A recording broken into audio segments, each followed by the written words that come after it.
All right, here's another quick take with the Real Estate Law podcast. Jason Muth here with straightforward short-term rentals and Pride Away stays. We love hosting all of our experts on this podcast because we get like this postgraduate education in real estate law, financial planning, and just lots of great info that we either have to like dig up ourselves or pay people a lot of money for their time to be able to explain it to us. In this episode, we're talking to Tony Unkel, is with the Entrust Group. Tony was talking about self-directed IRAs, and we've heard it a lot on real estate podcasts that people could use their self-directed IRAs and retirement accounts to purchase real estate. Now, yes, you can, but there are a lot of rules about when you can participate in actually improving that property, meaning you can't even really paint the walls. You're not even supposed to stay there if the real estate is actually in your self-directed IRA. So you want to make sure that you're following the rules really closely because there could be a lot of penalties, tax penalties, and repercussions if you're not doing that.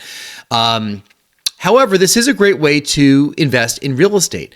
If you are listening to this and you've been working for a long time, a number of years, you have some money saved up in an old 401k that you could roll over into an IRA. If that is a self-directed IRA, you might be able to use that in the real estate world instead of using, index funds and traditional assets.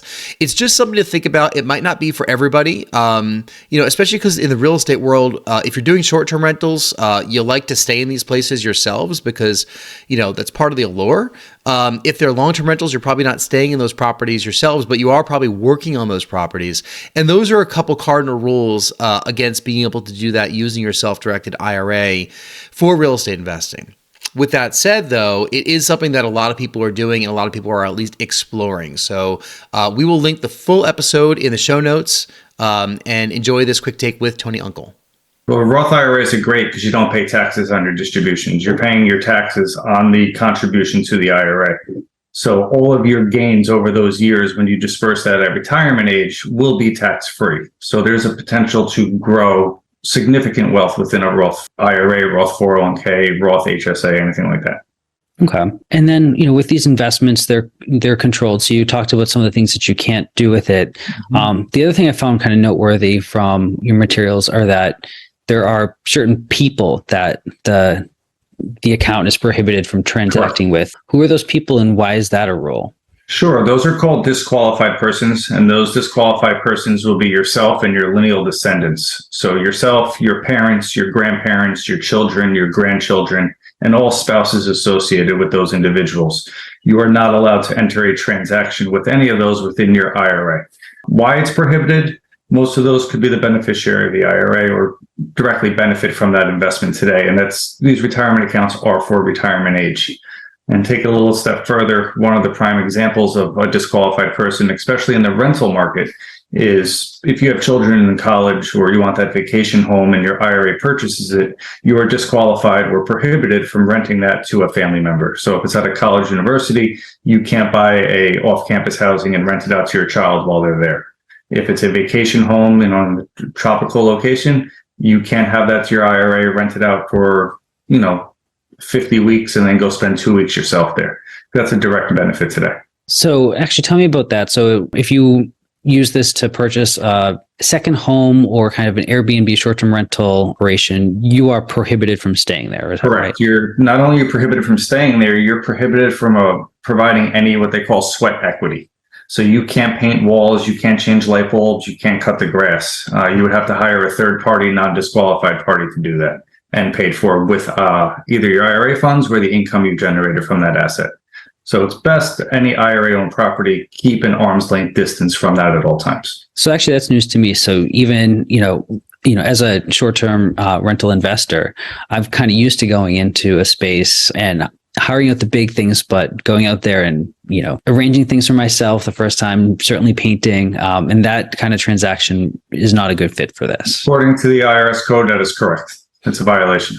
All right. And so you're also, I guess that answers the other question I had pre-written for you is, I'm used to, for tax purposes, thinking about maintenance days when you go to a short-term rental. If you go up there for the purpose of maintaining the property, then it doesn't count as a personal fair use day.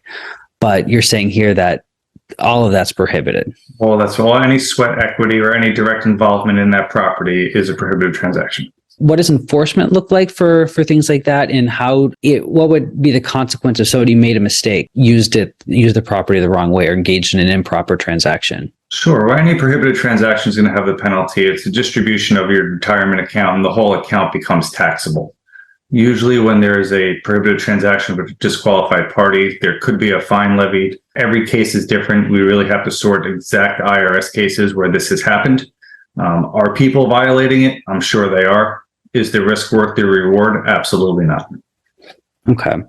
So, so I'm kind of picturing a different thing here. So this is certainly not, you have an opportunity to buy a family property and turn it into a rental property. That is improper. It's not a good fit for really active investors who want to get out there and put in sweat equity. So, a lot of the people that I work with, but I'm picturing kind of the interstate investments where you live in the Northeast and might buy a property in the South, Sure. where from the very beginning, you're in the habit of hiring a property manager to manage. Correct. That works perfectly fine. And, it's not saying you can never take possession of the property. You can own that. I'm in the Northeast as well. So South Florida is the go-to retirement destination. Mm-hmm. So theoretically speaking, if I were to purchase a home in South Florida in my IRA today, I would keep that as a rental property until my retirement age. And then at that time, I take the property as my distribution, where we retitle the property from the IRA to myself personally. If it's a traditional IRA, I'll pay tax on that distribution, which is the property value. And then at that time, I'm free and clear to move into that property. So that's interesting. So that actually opens up my early question of, who should be doing this to kind of a broader range of people, people who are planning for their retirement in more than just one way. So if you have the opportunity to buy that condo in South Florida, we've kind of talked about now a little bit of the specifics. Can you, share, without disclosing client information, but some ways that you've seen this, seen clients use a self-directed IRA? Sure. The example I just gave, I've had multiple of my clients buy that, either South Florida, Costa Rica, Mexico property. Those are like the three big vacation spots that we see. They've either Airbnb'd it, fixed it and flipped it, or, held it on for the rental. And then they took that distribution when they turned 59 and a half, or they started taking partial distributions over the years, so you don't have the big tax burden all at once. And then they were able to successfully retire in that resort location without having to go out and buy a property that day. So they were able to earn some income off of that over X amount of years and then retire with that income in the property.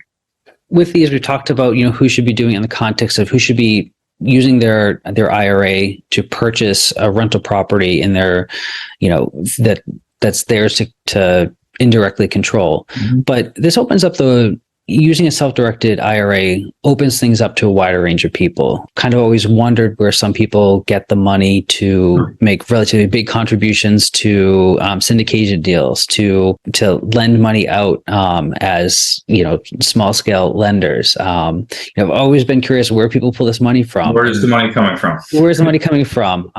So let's touch on a little contribution rules real quick.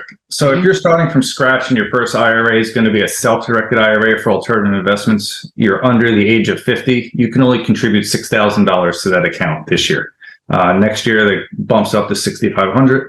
If you're over 50 years old, the IRS is nice enough to give you an additional $1,000, so you can contribute $7,000. You're not buying a whole lot with $7,000. So where do these six-figure self-directed IRAs come from? Well, they come from your 401ks. Which is why I mentioned earlier that most of our clients are towards the older generation where you've built up that six-figure 401k from your old jobs, and then you can actually access that money. You roll it out of the old company plan into a self-directed IRA. No taxes, no penalties with that rollover. And now you have your six-figure self-directed IRA to go out and deploy as you wish. Okay. Or you have IRAs from when you were younger at your brokerage account that's been in the market and they were significantly able to grow over years where you've amassed a nice sized IRA, we'll just say like a Charles Schwab or something. From there, you could liquidate that account, transfer the cash over to the self-directed IRA, no tax, no penalty, and then deploy that into the alternative space.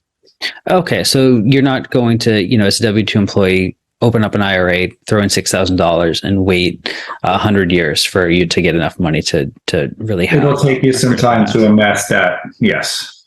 Okay. So the bulk of it's coming from 401k rollovers. 401k rollovers or significant IRA transfers. Now, how those IRA transfers originated, at one point somebody did at a certain age open an account and make the minimum contribution, and they invest it in compound interest over years, was able to have them grow. So if you're listening and you're 18, 19, 20 years old, no retirement account, there's nothing stopping you from opening an IRA, whether traditional or Roth, and make those contributions and start growing it. So when you get to a certain age, you'll have that nice lump sum to be able to deploy into other assets. And there is another Real Estate Law Podcast quick take. For the full episode, please go to YouTube or iTunes or Spotify or wherever you listen to or heard that quick take. We're also on realestatepodcast.com, where you can get all of our episodes and information about the show. On behalf of attorney broker Rory Gill, this is Jason Muth. Thank you for listening.